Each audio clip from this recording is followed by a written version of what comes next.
بسم اللہ الرحمن الرحیم۔ السلام علیکم ورحمۃ اللہ وبرکاتہ۔ روشنی کے اس سفر میں آپ کو خوش آمدید۔ وہ سفر جہاں ہم ان عظیم ہستیوں کے نقوش تلاش کرتے ہیں جنہوں نے دنیا کو ایمان، صبر اور توحید کا راستہ دکھایا۔ آج ہم ایک ایسے نبی کی روشنی میں داخل ہونے والے ہیں، ایک ایسے اللہ کے برگزیدہ رسول جنہوں نے باطل کے سامنے تنہا کھڑے ہو کر ثابت کیا کہ حق کی قوت تعداد سے نہیں ایمان سے بنتی ہے۔ آئیے دلوں کو سنبھال لیجئے، ہم چلتے ہیں حضرت الیاس علیہ السلام کی جانب۔ کیا آپ جانتے ہیں اس نبی کے بارے میں جو پوری قوم کے سامنے تنہا کھڑے ہو گئے مگر دل میں کبھی خوف نہ آیا؟ کیا آپ جانتے ہیں اس رسول کے بارے میں جس نے زندگی بھر شرک کے سامنے ایسی للکار ماری کہ پہاڑ بھی لرز جائیں؟ کیا آپ نے اس آزمائش کے بارے میں سنا ہے جہاں راہیں تنگ ہو گئیں، دشمن بے شمار ہو گئے مگر اللہ کی نصرت نے سب بدل دیا؟ کیا آپ جانتے ہیں اس نبی کی دعا کے بارے میں جو آسمان کو روک دے اور پھر اللہ کے حکم سے وہی آسمان برسے؟ کیا آپ جانتے ہیں کہ کون تھا وہ اللہ کا بندہ جس نے اپنی قوم کو بچانے کے لیے آخری لمحے تک صدا دی مگر قوم نے دل بند کر لیے؟ یہ ہے وہ کہانی جس میں توحید کی صدا اور صبر کی معراج اپنی پوری شان کے ساتھ نظر آتی ہے۔ آج آپ سنیں گے الیاس علیہ السلام کی وہ داستان جس میں ظلمت سے روشنی تک پورا سفر بیان ہوتا ہے۔ قبل اس کے کہ ہم اس عظیم نبی کی سیرت میں داخل ہوں، ہم اللہ کے حضور عاجزی سے اقرار کرتے ہیں کہ ہم صرف وہی بیان کرتے ہیں جس کا ذکر قرآن کریم میں موجود ہے یا جسے معتبر اسلامی تاریخ نے محفوظ کیا ہے۔ جو حقیقت اللہ جانتا ہے، ہم اس کا صرف ایک حصہ سمجھنے کی کوشش کرتے ہیں۔ انبیاء کی شان ہمارے الفاظ سے بلند ہے، ہماری زبانیں کمزور، علم محدود اور اللہ تعالیٰ کی حکمت لامحدود ہے۔ اگر کسی مقام پر ہماری زبان لغزش کھائے تو اللہ رب العزت معاف فرمانے والا ہے اور تمام تر علم اسی کے پاس ہے۔ اور اگر آپ کو کسی جگہ پر غلطی یا کوئی اور کمی نظر آ جائے تو ہمیں کمنٹ میں ضرور مطلع کریں، ہم آپ کے بے حد شکر گزار ہوں گے۔ ظلمت کی سرزمین میں اللہ کا پیغام۔ زمانہ گزر چکا تھا، لوگ سیدھے راستے سے ہٹ گئے تھے، دلوں میں پتھر بس گئے تھے، آنکھوں میں دنیا کی چمک۔ شام کے پہاڑی علاقوں میں ایک قوم آباد تھی، قوم بعل۔ وہ ایک بڑے بت بعل کی پوجا کرتی تھی۔ انہوں نے اس بت کے لیے بڑے بڑے معبد بنائے اور اس کے سامنے جھکنے کو عبادت سمجھتے تھے۔ قوم کے سردار، مذہبی پیشوا اور مالدار لوگ سب اس بت پر ایمان لا چکے تھے۔ ان کی عقائد بگڑ چکے تھے، دل گمراہ ہو چکے تھے اور زمین پر ظلم عام ہو گیا تھا۔ ایسے میں اللہ نے اپنے بندوں میں سے ایک نور کو چنا، ایک نبی کو بھیجا، ایک مرد مومن جس کے دل میں توحید کی ایسی آگ تھی جو پہاڑوں کو بھی ہلا دے۔ یہ تھے حضرت الیاس علیہ السلام۔ الیاس علیہ السلام اللہ کے حکم سے اپنی قوم کے درمیان کھڑے ہوئے اور پہلی مرتبہ وہ صدا بلند کی جس نے فضاؤں کو ہلا دیا۔ اتدعون بعلا وتذرون احسن الخالقین، سورۃ الصافات کی آیت نمبر 125۔ کیا تم بال کو پکارتے ہو اور سب سے بہتر پیدا کرنے والے کو چھوڑ دیتے ہو؟ یہ اللہ کے نبی کا اعلان توحید تھا، تنہائی میں نہیں بلکہ پوری قوم کے سامنے۔ لیکن قوم کے سرداروں نے چہرے بگاڑے، غصے سے اٹھ کھڑے ہوئے اور ایک دوسرے کو کہا، یہ شخص ہمارے معبودوں کی بے حرمتی کرتا ہے، یہ ہمارے باپ دادا کے دین کو بدلنا چاہتا ہے، اسے روکو، اسے خاموش کرو۔ مگر الیاس علیہ السلام خاموش نہ ہوئے۔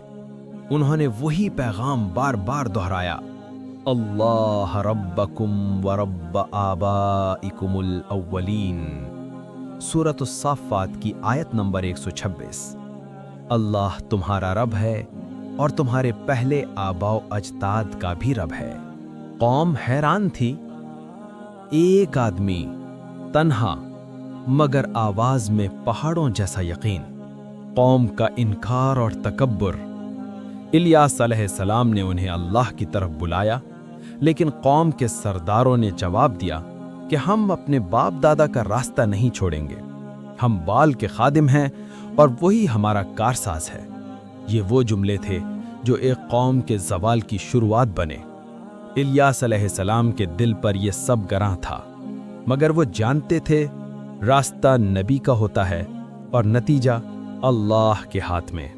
ان کا چہرہ غمگین ہو جاتا، آنکھیں نم، دل میں درد، اور وہ قوم کو پھر کہتے، اے میری قوم، تم کیوں گمراہی کو پسند کرتے ہو؟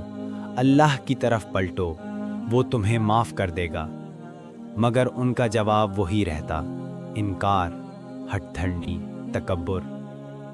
الیاس علیہ السلام کی دعا، بارش رک جاتی ہے۔ آخر جب قوم حد سے بڑھ گئی اور شرک کا طوفان انہیں بہا لے جانے لگا، تب الیاس علیہ السلام نے اللہ سے دعا کی، ایسی دعا جس نے پوری بستی کی تقدیر بدل دی۔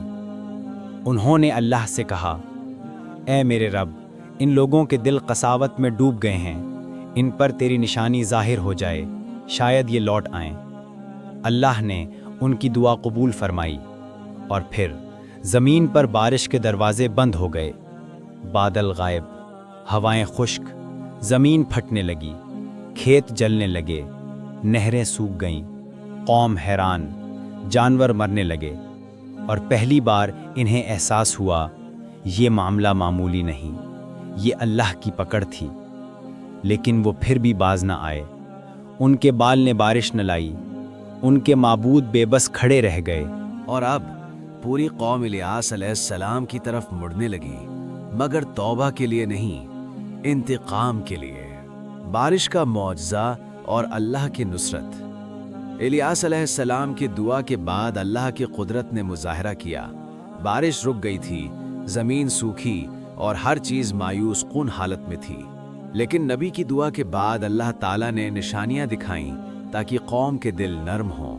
بادل جمع ہوئے، ہلکی ہلکی بارش شروع ہوئی، زمین نے دوبارہ زندگی پائی، کھیت سبز ہو گئے، نہریں بہنے لگیں، جانور محفوظ ہوئے۔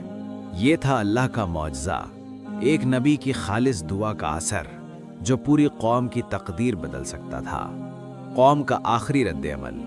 لیکن قوم نے توبہ نہ کی، انہوں نے دل سخت رکھے اور کہا، یہ سب تو محض قدرت کا کھیل ہے، بہل کی عبادت جاری رہے گی۔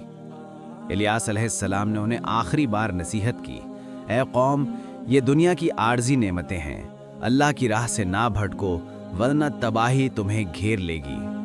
قرآن میں اس واقعے کی طرف اشارہ ہے، فَقَذَّبُوهُ فَإِنَّهُمْ لَمُحْضَرُونَ۔ ترجمہ، سو ان لوگوں نے ان کو جھٹلایا، سو وہ پکڑے جائیں گے۔ سورۃ الصافات کی آیت نمبر 127۔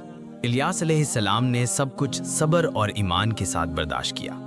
قوم کے انکار، تکبر اور سختی کے باوجود وہ ثابت قدم رہے۔ یہیں سے ہمیں سبق ملتا ہے، سچائی اور حق پر قائم رہو، چاہے دنیا تمہارے خلاف ہو۔ اللہ کی نصرت پر بھروسہ رکھو، چاہے حالات کتنے ہی مشکل کیوں نہ ہوں۔ آزمائش میں صبر اور دعا ہی نجات کی کنجی ہے۔ الیاس علیہ السلام کی زندگی یہ بتاتی ہے کہ حق کی فتح یقینی ہے، بشرطے کہ ایمان اور صبر برقرار ہو۔ اے اللہ، ہمیں ہمارے دلوں میں سچائی اور ایمان کی روشنی عطا فرما، ہمارے دلوں میں بھی صبر اور توکل پیدا فرما، تاکہ ہم بھی زندگی کی آزمائشوں میں حق کے ساتھ ثابت قدم رہ سکیں۔ ہمارے اعمال کو قبول فرما اور ہمیں انبیاء کی سنت پر چلنے کی توفیق دے، آمین۔ اگلی قسط میں ہم چلیں گے حضرت الیسع علیہ السلام کی زندگی کی طرف، جنہوں نے بھی اپنی قوم کو اللہ کی طرف بلایا، ظلم و فساد کے خلاف صبر و ثابت قدمی کی روشنی پھیلائی۔ ان کی کہانی ہمیں یہ سکھائے گی کہ چاہے حالات کتنے بھی مشکل ہوں، اللہ کی نصرت اور ایمان کی طاقت ہر مشکل کو آسان کر دیتی ہے۔ تیار رہیں، کیونکہ اگلی داستان میں ایمان، صبر اور اللہ کی رحمت کی وہ عظیم مثال سامنے آئے گی جو دلوں کو ہلا دے گی اور روح کو روشن کرے گی۔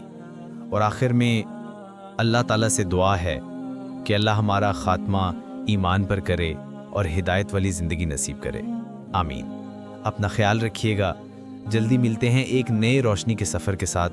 اللہ حافظ۔